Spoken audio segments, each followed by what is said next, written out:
Nearly 30 years after Tupac's murder, the man accused of orchestrating it sits behind bars. But what's really happened to Keefe D in jail? Violent fights, cancer battles, shocking confessions, and desperate pleas for freedom. This is the untold story of Tupac's alleged killer's time in custody, the arrest, and the beginning of incarceration. For nearly 3 decades, the murder of Tupac Shakur stood as one of hip-hop's most haunting mysteries, a case that seemed destined to remain forever unsolved, buried beneath layers of street code, gang loyalty, and a culture of silence that protected those who knew the truth. But in September 2023, that all changed when Las Vegas police finally made an arrest that shocked the world. Dwayne Keefe D. Davis was taken into custody, charged with orchestrating the drive-by shooting that claimed the life of one of rap's greatest icons on September 7th, 1996. Now, you might be wondering, what happened to this man once he stepped behind those cold steel bars? What has life been like for someone who allegedly orchestrated one of the most infamous murders in music history? Well, buckle up, because the story of Keefe D's time in jail is just as dramatic, just as shocking, and just as complicated as the murder case itself. This isn't just a story about a man sitting in a cell waiting for trial. This is a story about health battles, violent confrontations, desperate pleas for freedom, and shocking revelations that continue to unfold even as we speak. Let me paint you a picture of who Keefe D really is, because understanding the man is crucial to understanding everything that's happened to him since his arrest. Born April 29, 1963, in Compton, California, Dwayne Keefe Davis rose through the ranks to become a prominent figure in the South Side Compton Crips during the violent gang wars of the 1980s and 1990s. This wasn't some wannabe gangster trying to build street credibility. This was a man deeply embedded in a world of drug trafficking, extortion, and gang violence. He served multiple prison terms, including a federal sentence in the 1990s for cocaine distribution. But here's where it gets interesting. By the mid-1990s, Keefe D had started to pivot toward more legitimate ventures. He owned a car customization shop that supplied lowriders for music videos, connecting him directly to the hip-hop world that was exploding in popularity at the time. His connections to the music industry weren't just business. They were deeply personal, rooted in Compton's unique ecosystem where gang culture and rap music were inextricably intertwined. Now, fast forward to September 29th, 2023, the day everything came crashing down. When Davis was arrested at his home in Las Vegas, prosecutors alleged something that sent shockwaves through the hip-hop community, that he had orchestrated Tupac's murder as retaliation following a casino brawl involving Shakur and Death Row Records co-founder Marion Suge Knight. The case they built against him was unlike anything we'd seen before in this investigation. Why? Because the evidence came largely from Davis's own mouth, from interviews, from his 2019 memoir titled Compton Street Legend, and from a 2018 police interview where he detailed events of that fateful night. But here's the twist that makes this whole thing even more complicated. In these statements, Davis claimed he was in the white Cadillac from which the fatal shots were fired, though he denied being the shooter himself. He implicated his nephew, Orlando Anderson, who was killed in 1998, as the triggerman. Now, as the walls closed in around him, Davis started changing his tune. He began claiming that his confessions were exaggerated for entertainment and financial gain, insisting he was innocent and that authorities lacked physical evidence like a gun or vehicle tying him directly to the scene. From the moment of his arrest, Davis's life transformed into a legal nightmare that would only get worse as time went on. He was immediately placed in the Clark County Detention Center in Las Vegas, a facility that would become the backdrop for some of the most dramatic chapters of his incarceration. His case saw multiple delays, bail disputes that turned into full-blown controversies, health complaints that raised serious questions about jail conditions, and even a separate criminal incident while incarcerated that would add years to his potential sentence. Let's talk about those bail attempts, because they reveal so much about the desperation and drama that has defined Davis's time behind bars. Following his arrest, Davis was initially held without bail due to concerns about community safety and flight risk, but his lawyers weren't about to let that stand without a fight. In December 2023, they filed a motion for release or reduced bail, citing his poor health, including a history of colon cancer, and arguing that his public statements were not credible evidence. They claimed his admissions were fictional for media attention. The judge denied bail in early 2024, but then something surprising happened. In January 2024, bail was set at $750,000 with conditions for house arrest and electronic monitoring if posted. $750,000, a staggering sum that seemed almost impossible for someone with Davis's background to secure. But in June 2024, news broke that sent the legal community into a frenzy.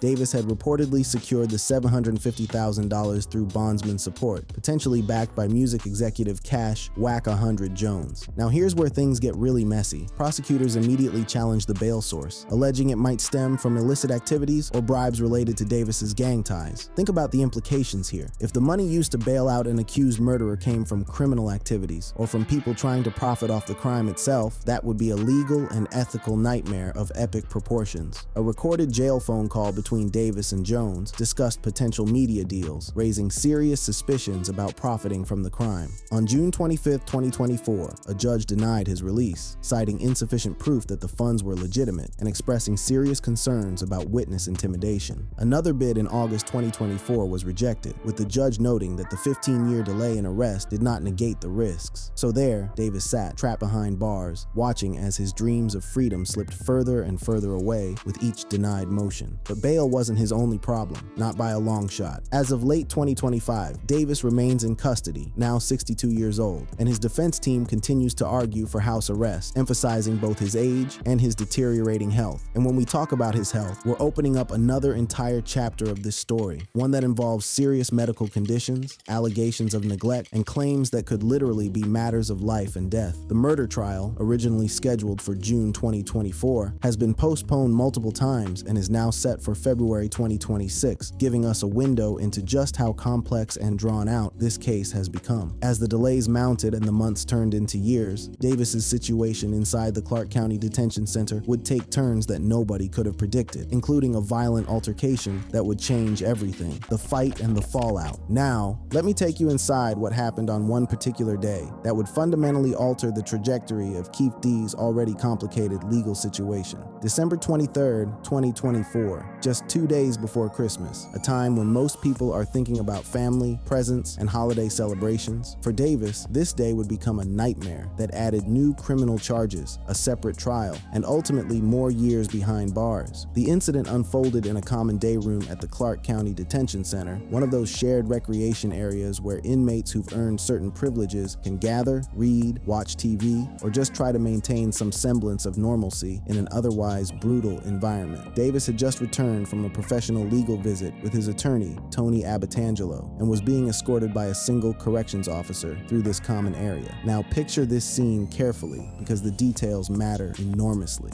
Davis was walking with a cane due to mobility issues stemming from his colon cancer remission. This wasn't a man in peak physical condition, but rather someone whose body had been ravaged by serious illness. The other inmate, a 53-year-old man held on unrelated murder charges, was seated alone in a corner, shirtless, and reading a book. What happened next unfolded in just 30 seconds, but those 30 seconds would have consequences that would reverberate for months and months to come. Security footage captured the entire incident, and here's what it showed. As Davis passed within 6 feet of the inmate, the man abruptly rose from his seat, stepped forward, threw the first open-handed swing toward Davis's head. According to the detailed description of the surveillance footage, Davis dropped his cane, pivoted, and raised his arms defensively. But he didn't just defend himself. He countered with 2 closed fist punches to the inmate's torso, then grabbed him in a headlock, pulling him off balance. As they grappled, exchanging 4 to 6 blows, mostly upper body strikes, they stumbled about 10 feet across the room. The pair then fell to the ground in a rolling clinch, with the inmate landing a knee to Davis's side while Davis maintained the headlock. The corrections officer, shouting commands like "Stop! Break it up!" deployed a 1-second burst of pepper spray at point-blank range, finally separating them. Backup arrived within 15 seconds, and both men were handcuffed and medically cleared. Thankfully, no stitches were needed, just minor bruises and scratches. But here's where the competing narratives emerge, and where this story becomes a fascinating study in perspective and the criminal justice system. Immediately after being separated, Davis told the officer, "He came at me first. I was just standing my ground. My parents taught me to protect myself." The inmate, however, claimed something entirely different, that Davis had mumbled threats earlier, according to an incident report. Now, prosecutors would later allege something even more specific, that Davis issued a pre-fight challenge via a nod or gesture captured on audio. This detail is crucial because it speaks to the legal question of who initiated the confrontation and whether Davis's response was truly self-defense or an escalation of something he helped start. Both men were immediately isolated in administrative segregation for 72 hours. That's solitary confinement, folks, where you're locked in a cell for 23 hours a day with minimal human contact. Davis received a minor disciplinary write-up resulting in 10 days of lost privileges, while the inmate faced a similar sanction.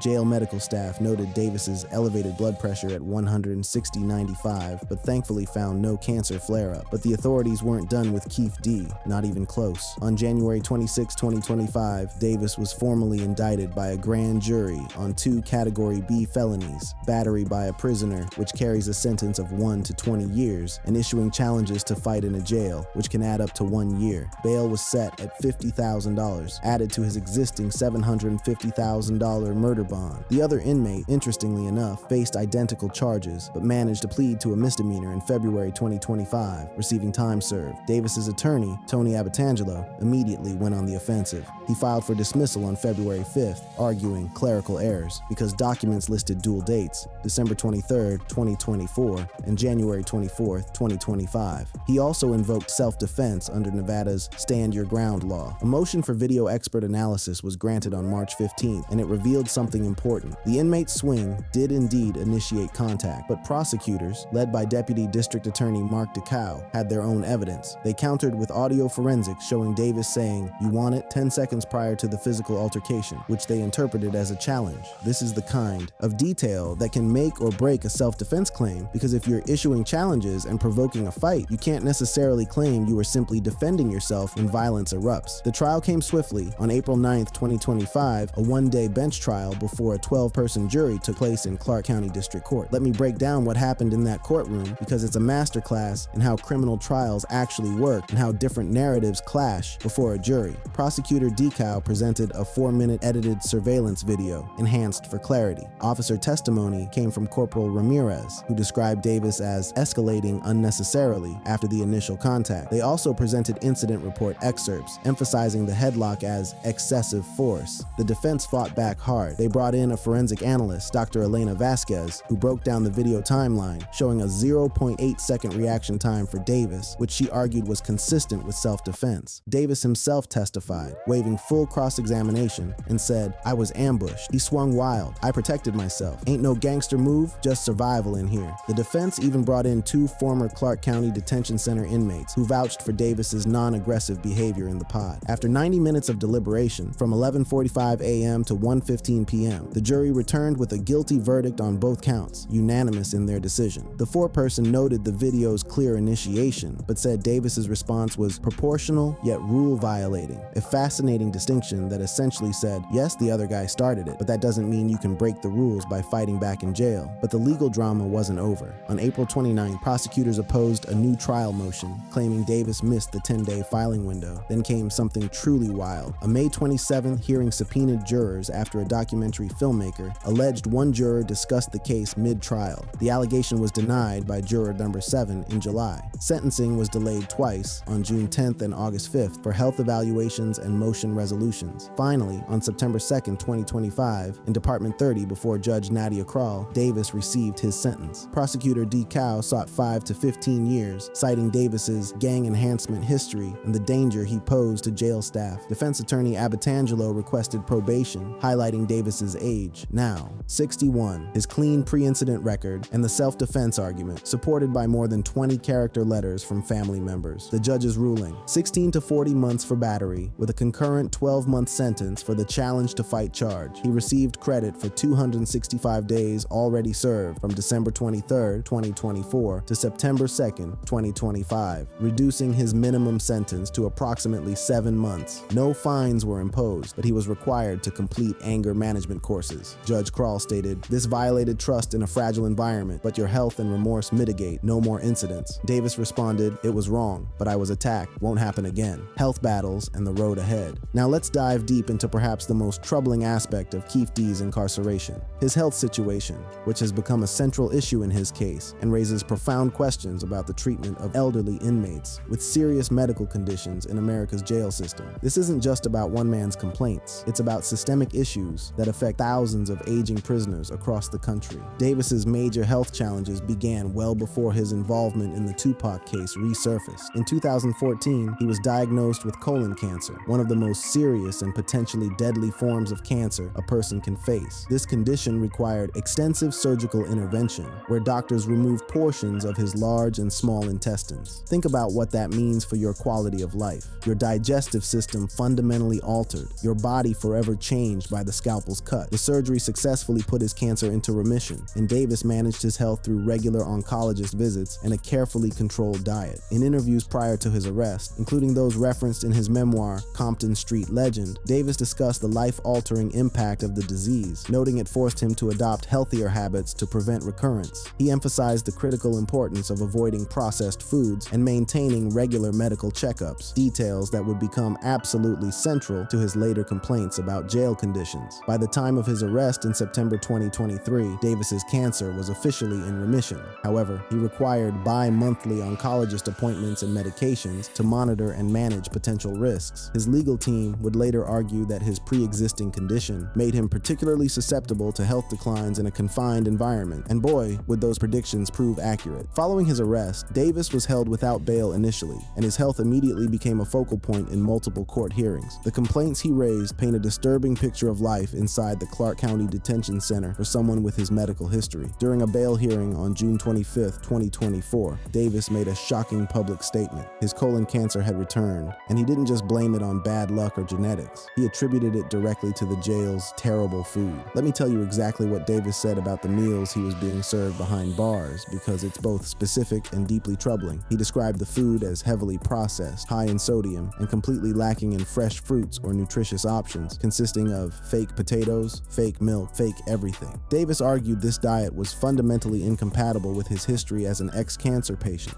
leading to weight gain, obesity risks, and what he claimed was cancer resurgence. Now, here's something really important. Medical experts, such as those from the University of Texas MD Anderson Cancer Center, have actually noted that ultra-processed foods can indirectly increase cancer risks through factors like inflammation and poor nutrition, lending some real scientific credence to his claims. This isn't just an inmate complaining about bad food. There's genuine medical literature supporting the connection between diet and cancer recurrence, but the food wasn't his only complaint about medical care, or rather, the lack thereof. Davis's attorneys filed motions in December 2023 and throughout 2024, highlighting what they called insufficient access to health care. He was not receiving his required bi-monthly oncologist checkups, and his heart health had reportedly declined significantly, necessitating a return to medications he had previously managed to live without. The situation got even more serious. In May 2024, specifically May 5th, according to court transcripts, Davis underwent emergency surgery at a local hospital, followed by a referral to his cancer specialist on May 8th. But here's the kicker. Davis claimed no follow-up occurred, no colonoscopy, no CT scans, no further treatments, despite promises from medical staff. This led to serious accusations of medical neglect, with Davis stating in court, "I'm in a life situation,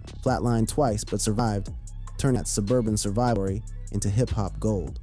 Music became 50's lifeline. 2002, Eminem and Dr. Dre to shady aftermath for $1 million. Rich or Die Trying, February 6, 2003, debut 1, selling 872,000, eventually moving over $1 million certified worldwide. Business made him a titan. His $100 million voter stake netted him a fortune when Coca-Cola bought Glacio for $1 billion in 2007. As executive producer of Stars' Power franchise, 50's built a universe generating $100 million plus in revenue. His net worth hovers around $60 million, and through the G-Unity Foundation, donated millions to programs in the hood. And while one hustled scars into New York, another was building his kingdom in the bayou, turning street codes into corporate commandments, creating the blueprint for Southern power out the suburbs. In the pantheon of rap legends who traded streets for studio dance, few embody the grit to glory arc quite like Birdman, born Brian Christopher Williams, rising from New Orleans' 3rd Ward, where he repped Moby Piru Bloods amid hustles and shootouts. Bird channeled survival instinct into co-found Money Records. Born on February 15th, 1969, Williams entered the world unnamed. Life atop his father's diet was fleeting.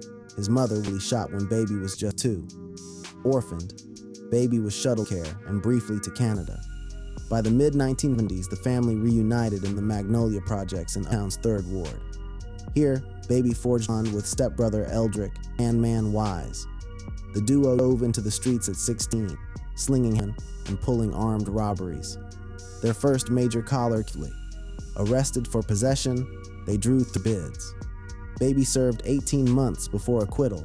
This era cemented Baby's allegiance to the MOB Peru blood, a West Coast transplanted set flourishing in New Orleans. By the late 80s, Baby's street ledger tapped enough to pivot. In 1991, at 22, he and brother Ronald Slim Williams pooled illicit funds to launch Cash Money Records. The game changer, spotting 12-year-old Lil Wayne styling in 1993. Baby signed him on the spot, grooming Wayne as a son.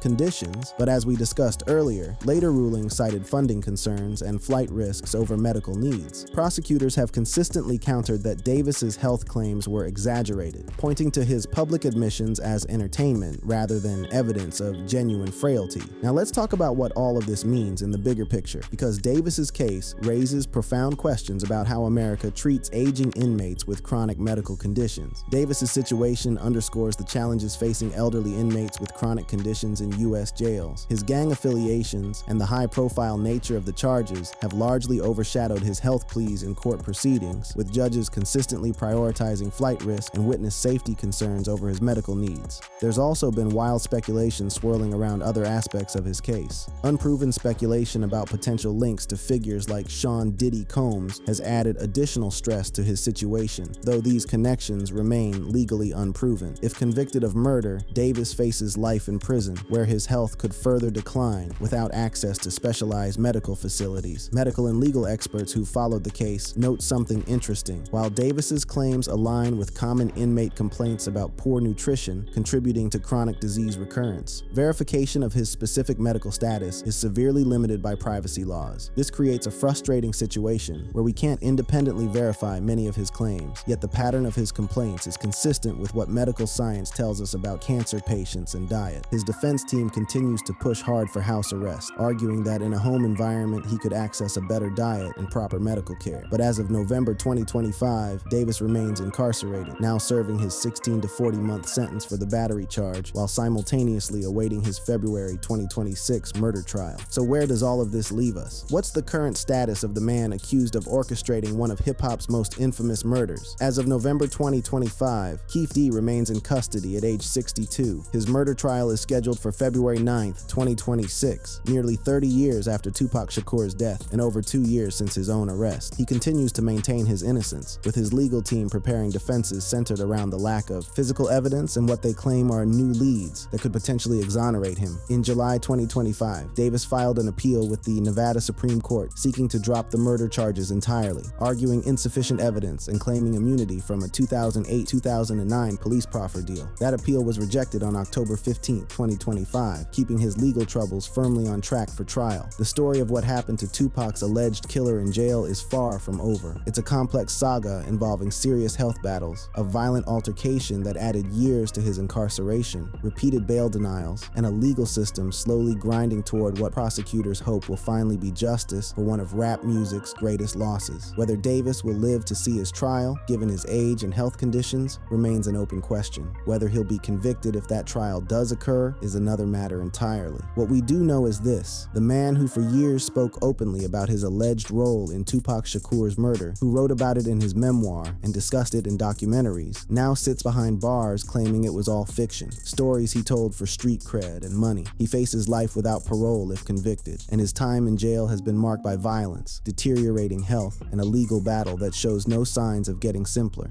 As we wait for February 2026 to arrive, one thing is certain: this case continues to captivate the world, blending elements of hip-hop history, gang culture, medical ethics, and the criminal justice system in ways that nobody could have predicted when Tupac Shakur was gunned down on a Las Vegas street nearly 3 decades ago. Thank you for watching. If you enjoyed watching this video, click on one of the boxes playing on your screen to watch more similar content.